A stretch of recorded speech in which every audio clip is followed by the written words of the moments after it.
एक गांव में दो बच्चे रहते थे। एक की उम्र 10 साल और दूसरे की उम्र 6 साल थी। दोनों लंगोटिया यार थे।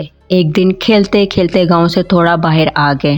गांव से बाहर खेलते हुए 10 साल का बच्चा कुएं में गिर गया और चीखने चलाने लगा। 6 साल के बच्चे ने इधर उधर देखा, कोई मदद का इम्कान नजर न आया तो इसने कुएं पर रस्सी से बंधा डोल बाल्टी नीचे फेंक दिया और दोस्त को कहा, इसको पकड़ के रखो, और खुद पूरी जान लगा के खींचना शुरू कर दिया। 6 साला बच्चा इस वक्त तक खींचता रहा था जब इस डोल से चिमटा इसका दोस्त कुएं से बाहर ना आ गया। दोनों दोस्त एक दूसरे से मिलकर रो रहे थे, खुश हो रहे थे और डर रहे थे कि गांव में जाकर अगर बताएंगे कि गांव से बाहर गए थे और बड़ा दोस्त कुएं में गिर गया था तो बहुत डांट डपट होगी, मार पड़ेगी।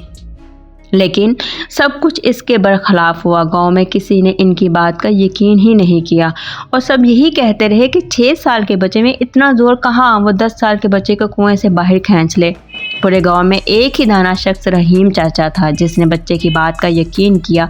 सब गांव वाले मिलकर रहीम चाचा के पास गए और पूछा कि आपको इन पर क्यों यकीन है, उन्होंने कैसे किया होगा। रहीम चाचा ने जवाब दिया, बच्चे बता तो रहे हैं कि कैसे किया। बड़ा कुएं में गिरा, छोटे ने इसे डोर की मदद से खींच लिया।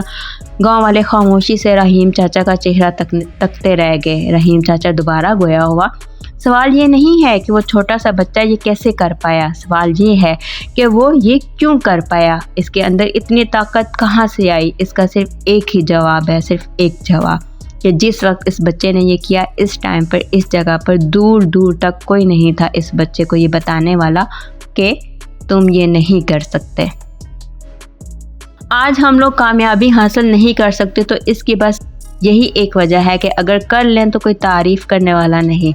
अपने बच्चों, अपने मातहतों को इनकी छोटी छोटी कोशिशों पर हौसला अफजाई करें। 10 काम अच्छे करने वाले शख्स को एक गलत काम पर ना टोकें, बल्कि इसको इसकी वजह से आगाह करें ताकि दोबारा गलती ना हो। उम्मीद है कि आज की वीडियो आपको पसंद आई होगी। अगर वीडियो पसंद आई है तो वीडियो को लाइक कर दें और चैनल को सब्सक्राइब कर दें। Thanks for watching.